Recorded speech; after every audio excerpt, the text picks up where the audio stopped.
This is Skouries reporting for the Real News Network from the courthouse in Thessaloniki, Greece, the second largest city in the country.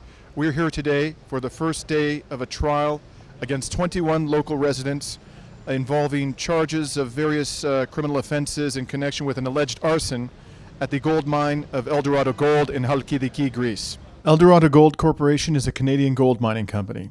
It has assets in Canada, Turkey, Greece, Romania, Brazil, and Serbia. It's headquartered in Vancouver, British Columbia, and its shares are listed on the stock exchanges of Toronto and New York. Eldorado Gold's largest shareholder is Van Eck Associates, which owns over 10% of the company's shares. Van Eck is an investment management firm headquartered in New York and having nearly $50 billion of assets under management. Eldorado has extensive mining concessions and 4 mining projects in Greece. One of those projects, the Skouries mine, an open pit and underground gold and copper mine. Skouries is situated in Thessaloniki, a northern region of Greece possessing extraordinary beauty. The Skouries mine has been carved out of a pristine old-growth forest in the region. In 2003, Eldorado obtained the rights to mine the $12 billion worth of gold and copper that's estimated to lie in the ground at Skouries and at the nearby Olympias project. That deal saw the Greek state receive, at least nominally, a mere 11 million euros. But Maria Kadoglou of Mining Watch Greece says that even that money was not ultimately retained by the Greek state, but was used rather to pay the debts of the previous owner of the mine, a company called TVX. Eldorado owns its stake in Skouries through a Greek subsidiary, Hellas Gold. Eldorado owns 95% of that subsidiary, the remaining 5% of which is owned by a Greek construction company, Elector SA. That company is controlled by the wealthy Bobolas family, which also has important interests in the Greek media. In 2015, Elector Managing Director Leonidas Bobolas appeared before a public prosecutor after his arrest by the Financial Crimes Unit. He was accused of a major tax evasion. He was subsequently released after paying the sum of 1.8 million euros and was arrested on the basis of evidence uncovered in the so-called Lagarde List investigation. That list was leaked by an HSBC bank employee to the French authorities and was then forwarded to the Greek government by then French Finance Minister Christine Lagarde. On top of the destruction of this ancient forest, residents of Thessaloniki are worried about the mine's effects on tourism, agriculture, fishing, and other industries, all of which are pillars of the local economy. Perhaps most importantly, local opponents of the mine fear that the mine waste will cause extensive depletion and contamination to the water supply. They are particularly concerned about the health effects of heavy metals and asbestos contained in the ore. Eldorado Gold now owns all gold mining projects in Greece.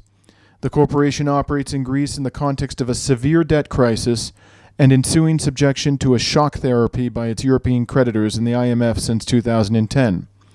According to a 2015 report by the Dutch NGO SOMO, or the Center for Research on Multinational Corporations, Eldorado Gold has a well-developed tax avoidance structure using 12 Dutch mailbox companies and various subsidiaries in Barbados, as well as the British Virgin and Cayman Islands. Author Naomi Klein discussed Skouries in her recent book, This Changes Everything, Capitalism vs. the Climate. Ms. Klein wrote, "In the Skouries forest near Iarissos, the Canadian gold mining company Eldorado Gold is planning to clear-cut a large swath of old-growth forest and re-engineer the local water system in order to build a massive open-pit gold and copper mine, along with a processing plant and a large underground mine. Despite its remote location, the fate of the Skouries forest is a matter of intense preoccupation for the entire country.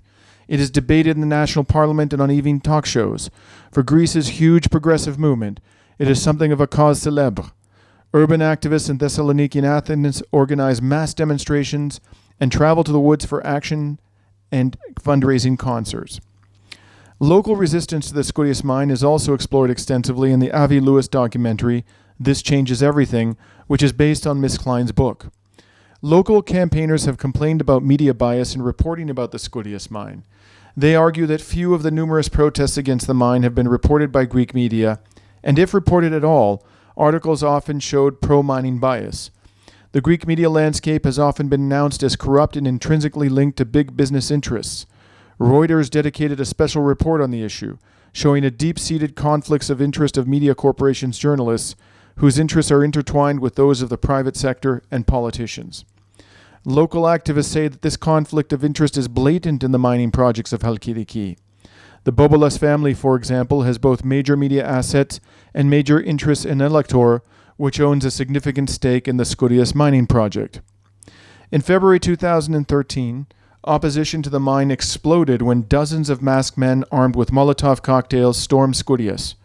After torching bulldozers, trucks, and porta cabins belonging to the Eldorado Greek subsidiary Hellas Gold, the group used tree trunks to block police from reaching the site.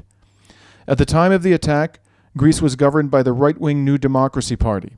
Shortly following the attack, the Minister of Citizen Protection at the time, Nikos Dendias, traveled to Skouries and demanded that the perpetrators be arrested.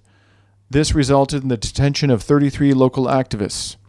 Subsequently, Greek authorities charged 21 of the alleged attackers with forming a criminal organization and carrying out a series of felonies, including arson, attempted homicide, and unlawful possession of explosive materials. All 21 defendants are local residents in northeast Halkidiki and have participated in protests against the Skouries mine. They reject the Greek state's charges against them. Those who were detained in the aftermath of the attack accused the Greek police of various human rights violations. Their complaints ultimately resulted in a damning report by Amnesty International issued in March 2013. The Amnesty report stated, quote, Amnesty International calls on Greek authorities to conduct prompt, impartial, and effective investigations into allegations of human rights violations by police in the village of Yerissos in Halkidiki. Among the allegations are that chemical irritants were used by police against protesters in Yerissos in an unnecessary or disproportionate fashion, causing injury, and also that DNA samples were collected from residents in an inappropriate manner, and persons questioned by the police, apparently on suspicion of possible involvement in an arson attack on the worksite of the mining company Hellas Gold, were denied access to a lawyer before or during questioning. Close quote. After several extensive delays, the trial of the 21 accused environmental activists began on October 1, 2018. On that day, I spoke at the courthouse in Thessaloniki with Vasilis Tsimurtos, a lawyer who is defending several of the accused. I first asked Vasilis about the individuals he represents and the charges against them. Here's what he had to say. Είμαι αναταπεινόμενος του κινήματος, κάτοικος της Ήρσου πρώτα και μετά δικηγόρος κάποιων εξ αυτών, 9 εξ αυτών για την ακρίβεια. Το κίνημα κατά της εξόρυξης χρυσού δημιουργήθηκε αυθόρμητα όταν εταιρείες όπως Eldorado έρχονται με απεικιοκρατικό τρόπο, βοηθούμενοι από το περιβάλλον της Ελλάδας και από το σύστημα καταστολής, τολμώ να πω και από τη στάση της δικαιοσύνης, μέχρι τότε τουλάχιστον. Οι κάτοικοι της Χαλκιδικής, απλοί άνθρωποι, καθημερινοί, δεν περιμέναμε να βρεθούμε στο μάτι του κυκλώνα, δεν το επιλέξαμε, αυτό ήρθε και μας βρήκε. Και απλά φωνάζουμε ότι θέλουμε καθαρό νερό, θέλουμε να παραδώσουμε τη γη όπως τη βρήκαμε στα παιδιά μας, στα εγγόνια μας, στους επόμενους. Στην αρχή δεν υπήρχε ούτε ένα μέσο που θα μας έδινε φωνή. Όταν αρχίσαμε να αυξανόμαστε και να γινόμαστε πολλοί, ενοχλήσαμε. Ενοχλήσαμε το κράτος, ενοχλήσαμε την εταιρεία, πιθανότατα και τις δυνάμεις καταστολής. Επειδή το κίνημα άρχισε και έπαιρνε όγκο. Ο κόσμος κατάλαβε ότι δεν μιλούσαμε για το συμφέρον μας, το ιδιωτικό, μιλούσαμε για κοινά αγαθά. Για το νερό, την υγεία, τη ζωή την ίδια. Εκεί ήταν που έπρεπε με κάποιο τρόπο ο κόσμος να φοβηθεί. Ο πρώτος τρόπος και ο πιο απλός ήταν σε μαζικές διαδηλώσεις και πορείες να υπάρξει η λεγόμενη νόμιμη βίαση εισαγωγικά. Η υπέρβαση των ακραίων ορίων καταστολής που μπορούμε να υποστηρίξουμε. Με αποτέλεσμα να επιδιώξουν ο κόσμος να φοβηθεί ώστε να μην μιλάει, να μην διαμαρτύρεται, να μην συμμετέχει σε πορείες, να μην διατρανώνει ούτε μέσω ίντερνετ την αντίθεσή του σε όλο αυτό. Ένα τμήμα αυτής της διαδικασίας εκφοβισμού ήταν και η ποινικοποίηση αυτού του αγώνα. Δημιουργήθηκε λοιπόν μια ολόκληρη βιομηχανία διώξεων με αποτέλεσμα αυτή τη στιγμή να έχουμε γύρω στους 500, μπορεί και παραπάνω κατηγορούμενους, που σημαίνει ότι στην περιοχή μόνο. Που σημαίνει ότι κάθε οικογένεια έχει τουλάχιστον ένα κατηγορούμενο. Η αναλογία νομίζω ότι εκεί είναι. Αυτό έγινε με προφανή σκοπό την ομοιρία του κόσμου και εν τέλει τη φήμωση. Η δίκη αυτή είναι ουσιαστικά η κορυφή του παγόβουνου. Είναι η πρώτη τελευταία από μια σειρά από δίκες οι οποίες Ευτυχώς οι προηγούμενες ήταν ευνοϊκή κατάληξη όπως περιμέναμε, διότι μιλάμε για κατηγορητήρια σαφρά, για παντελή έλλειψη αποδεικτικών στοιχείων. Βαφτίσαν ολόκληρο το κίνημα μια εγκληματική οργάνωση, χωρίς να μας εξηγήσουν ποτέ πώς. After speaking to Vasilis about his clients, I asked him whether his clients had a message for the Canadian government, which tends to pursue policies that are favorable to the extractive industries. Δεν νομίζω ότι οι πελάτες μου, οι απλοί άνθρωποι, οι φίλοι μου έχουν κάτι εναντίον του καναδικού λαού σαν λαός, γιατί πιστεύω ότι όποιος έψαξε το ζήτημα δεν θέλει ούτε να καταστρέφονται τα ποτάμια του, ούτε να καταστρέφονται τα δάση του, ούτε το νερό του, ούτε η υγεία του. Το μήνυμα ίσως θα έπρεπε να απευθυνθεί με ισχυρό τρόπο και από τις κυβερνήσεις των χωρών μας, κάτι το οποίο δυστυχώς δεν γίνεται, αλλά και από εμάς, ότι το να επιθυμείς να διατηρήσεις τη γη σου και το περιβάλλον σου είναι κάτι πολύ ανώτερο από το κέρδος και μάλιστα το εφήμερο κέρδος αυτών των εταιριών. Γιατί το κέρδος τους είναι εφήμερο και εξαντλεί τους φυσικούς πόρους, όπως καλύτερα γνωρίζει και η Μαρία από την επιστήμη της, εξαντλούν τη φυσική πόρη, με αποτέλεσμα να μην υπάρχει αυτό που επαγγέλλονται όλοι, βιώσιμη ανάπτυξη. Η ανάπτυξη μέσω αυτών των εταιριών, κάθε άλλο παρά βιώσιμη, έχει αποδειχθεί, νομίζω το ξέρετε καλύτερα από μένα, όπου γης, όχι μόνο σε εμάς. The alleged arson occurred under the right-wing New Democracy-led government of Antonis Samaras. When the attack happened, his government declared this to be a terrorist attack.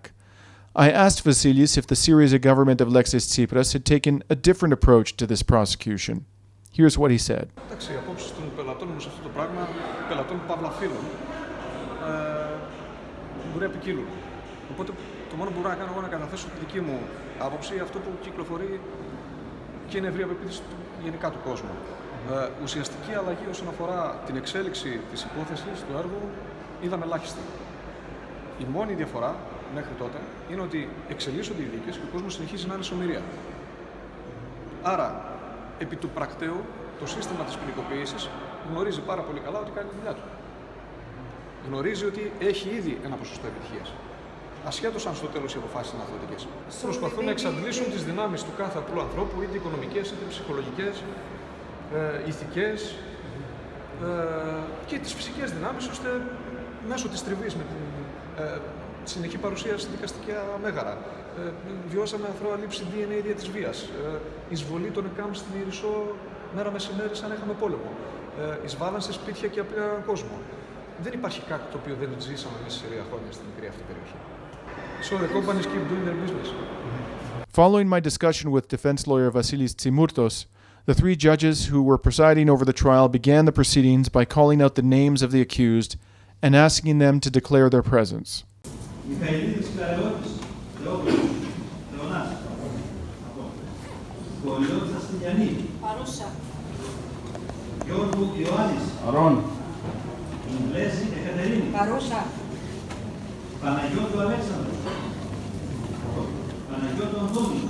Local sources tell us that the trial of these 21 environmental defenders may take months. The Real News will continue to follow this story, and in our next report, we will visit the mine site and will speak there with Maria Kodoglu of Mining Watch Greece. This is Dimitri Skouries reporting for the Real News Network from the courthouse in Thessaloniki, Greece.